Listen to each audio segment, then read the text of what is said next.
पंडित जवाहरलाल नेहरू भारतीय स्वतंत्रता संग्राम में अग्रणी व्यक्ति थे। वे स्वतंत्र भारत के पहले प्रधानमंत्री थे। उन्होंने आदर्शवादी समाजवादी किस्म की सामाजिक आर्थिक नीतियों की शुरुआत की थी। वह एक लेखक भी थे और उन्होंने the discovery of India, the glimpse of the world history जैसी किताबें लिखी थी।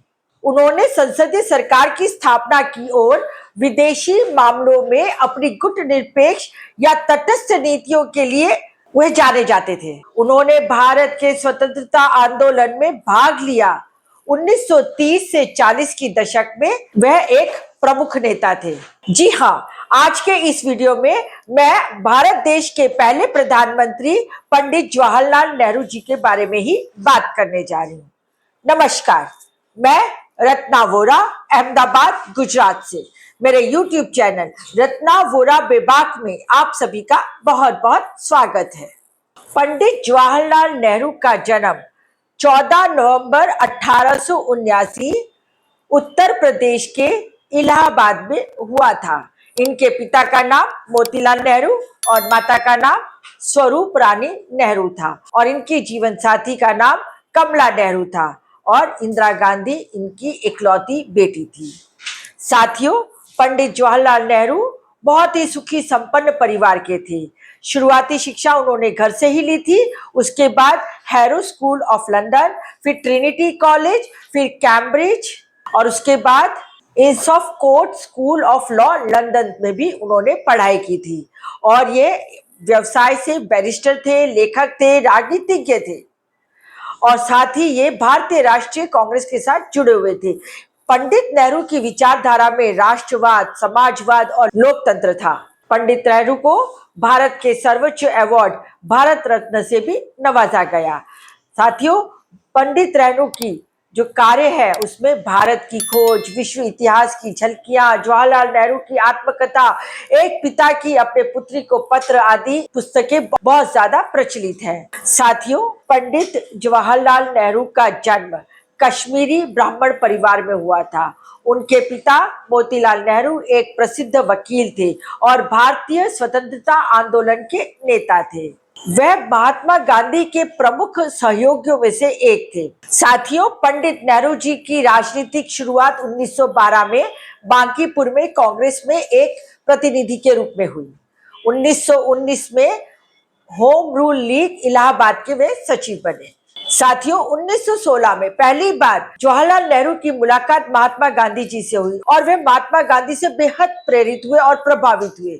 उन्होंने 1920 में उत्तर प्रदेश के प्रतापगढ़ जिले में पहला किसान मार्च आयोजित किया।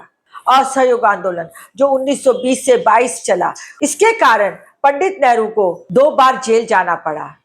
सितंबर 1923 में वे अखिल भारतीय कांग्रेस कमेटी के महासचिव बने।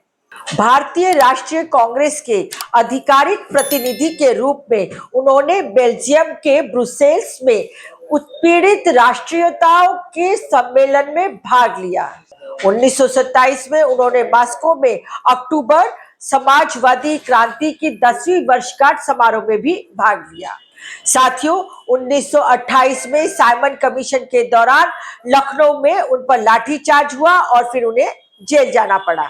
साथियों, 29 अगस्त 1928 को सर्वदलीय कांग्रेस में भाग लिया और भारतीय संवैधानिक सुधार पर नेहरू रिपोर्ट पर हस्ताक्षर करने वालों में से जवाहरलाल नेहरू एक थे, जिसका नाम उनके पिता श्री मोतीलाल नेहरू के नाम पर रखा गया था।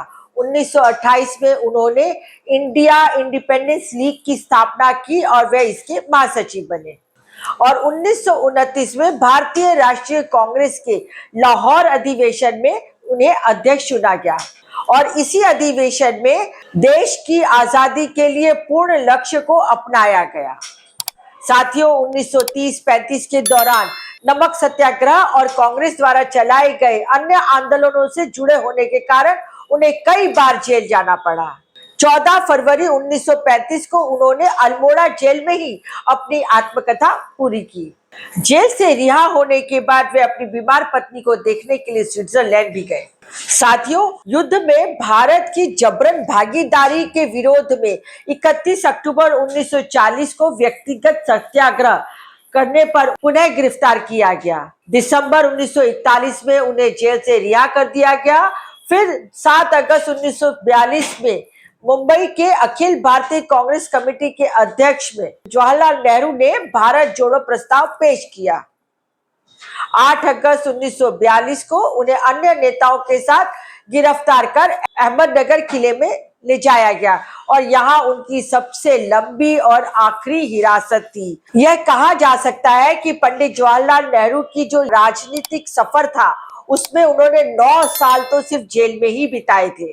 1946 में चौथी बार वे कांग्रेस के अध्यक्ष चुने गए और 1951 से 54 तक 3 और कार्यकालों के लिए वे इस पद पर रहे और इस तरह स्वतंत्र भारत के पहले प्रधानमंत्री बने।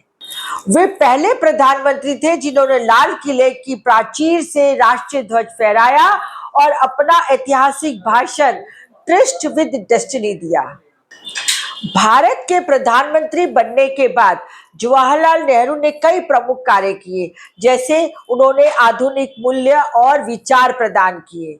उन्होंने धर्मनिरपेक्ष और उदारवादी दृष्टिकोण पर जोर दिया। उन्होंने भारत की मूलतः एकता पर ध्यान दिया। उन्होंने लोकतांत्रिक समाजवाद की वकालत की और 1951 में पहली बार पंचवर्षीय योजनाओं को लागू करके उन्होंने भारत के औद्योगिकरण को प्रोत्साहन दिया। उच्च शिक्षा की स्थापना करके वैज्ञानिक और तकनीकी प्रगति को बढ़ावा दिया।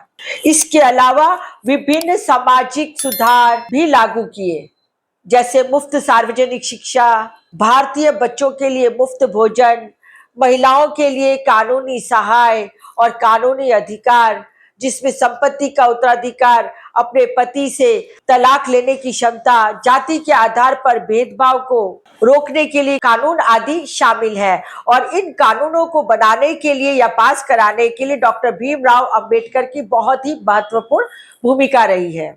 साथियों, जवाहरलाल नेहरू ने विरासत में बहुलवाद, समाजवाद, उदारवाद और लोकतंत्र दिया। उन्हें बच्चों से बहुत प्यार था, इसीलिए उनके जन्मदिन को भारत में बाल दिवस के रूप में मनाया जाता है। उन्होंने भारतीय प्रौद्योगिकी संस्थान, अखिल भारतीय आयुर्वेदिक संस्थान और भारत के पहले अंतरिक्ष कार्यक्रम आदि के सहित भारत को शीर्ष स्तरीय संस्थाओं की कल्पना करके भारत की शिक्षा के लिए एक रास्ता तैयार किया। दरअसल श्याम बेनेगल ने जवाहरलाल नेहरू की मशहूर किताब डिस्कवरी ऑफ इंडिया यानी कि भारत पर आधारित एक टीवी सीरीज भारत एक खोज बनाई थी। रिचर्ड एटनबरो की बायोपिक गांधी और केतन मेहता की सरदार में जवाहरलाल नेहरू को एक प्रमुख किरदार के तौर पर दिखाया गया है। इस तरह साथियों, पंडित जवाहरलाल नेहरू एक उदारवादी, एक प्रोग्रेसिव विचारों वाले, देश को तकनीकी और विज्ञान पर आधारित प्रगति पर ले जाने वाले पहले हमारे ऐसे प्रधानमंत्री मिले थे।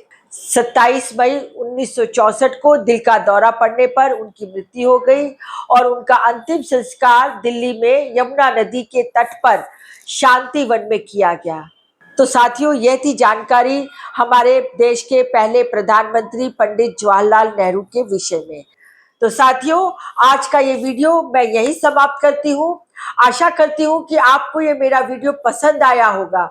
साथियों, इससे पहले के जो मेरे वीडियो बने हैं भारतीय राष्ट्रीय कांग्रेस के ऊपर, उनकी सबकी लिंक मैंने यहाँ डिस्क्रिप्शन में दे दी है, आप उन्हें भी जाके देख सकते हैं। यदि आपको ये मेरा वीडियो पसंद आया हो तो आप मेरे यूट्यूब चैनल रत्ना वोरा बेबाक को सब्सक्राइब कीजिए, ज्यादा से ज्यादा इसे शेयर कीजिए, ज्यादा से ज्यादा इसे लाइक कीजिए। साथ ही आप मुझे इंस्टा, फेसबुक और एक्स पर भी फॉलो कर सकते हैं।